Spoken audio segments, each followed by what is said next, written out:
Wali Kota Makassar, Munafri Arifuddin bersama Dinas Perikanan dan Pertanian Kota Makassar melakukan penanaman mangrove di kawasan wisata Dermaga A, Kelurahan Untia, Kecamatan Biringkanaya.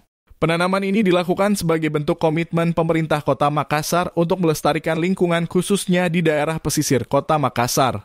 Kedepannya, pemerintah Kota Makassar secara berkala akan melakukan penanaman mangrove di beberapa spot untuk penambahan ruang hijau di Kota Makassar dan bisa menjaga bibir pantai sehingga ekosistem laut terjaga dengan baik. Kita akan melihat spot-spot yang masih kurang untuk kita laksanakan penanaman secara serentak dan berkala karena mangrove ini kan sangat baik untuk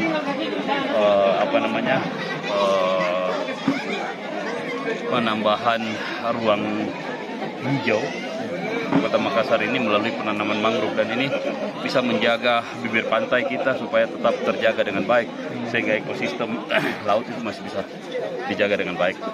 Sementara itu, Kepala Dinas Perikanan dan Pertanian Kota Makassar, Afi Aprialti mengaku selanjutnya akan menargetkan penanaman ribuan pohon mangrove di pesisir Talo dan Lantebung. Untuk sekarang kita berada di Untia, Salodong untuk penanaman mangrove supaya daerah pesisir itu dipenuhi dengan pohon-pohon mangrove sesuai dengan fungsi dari kota, yaitu bagian dari pesisir. Nah, untuk lokasi selanjutnya itu kita berada di target untuk di Talo lagi, Talo baru, Talo Di situ memang kita lihat posisinya harus ada mangrove. Dengan di sini di Lantebung. Lantebung kita sudah menanam kemarin 4.000. Bantuan ada dari bantuan CSR di mana teman-teman pemerhati di sana ada menanam. Khusus untuk ini hari kami dapat bantuan dari Kementerian Pertanian untuk menanam 10.000 mangrove di daerah pesisir daerah Untia. Dan selanjutnya rencana lagi kita lihat lokasi yang daerah-daerah pesisir, tapi tujuan lagi untuk di daerah Kecamatan Talo. Kadis Perikanan dan Pertanian optimis melalui aksi nyata seperti ini, kesadaran masyarakat untuk menjaga lingkungan pesisir semakin meningkat.